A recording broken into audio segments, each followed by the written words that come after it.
Magandang araw, Sander. Ito yung mga ginamit natin sa bifold glass door natin. Una, yung pinakang main frame natin, gumamit tayo ng tubular na 1 3/4 by 1 3/4. Pero yung pang-ipit natin ng glass is OBC. And then, ginamit natin ay 6mm clear glass or cladding.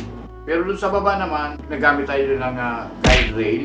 Ang lapad nun, mga half inch yung lapad. Di sa taas naman, nagamit tayo doon ng hanging roller, sliding hanging roller. Isang set din yun, kasama niyo yung guide doon sa baba. Doon sa pagkakapitan ng guide roller naman, guide rail naman kung tawagin.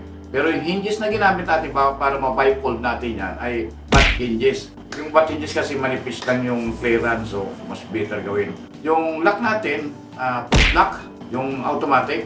So, yan yung mga ginamit natin main na material para makagawa tayo ng bifold glass door. Kung medyo meron ka pang katanungan, mag-message na lang kayo sa aking Facebook page. Thank you, bye-bye!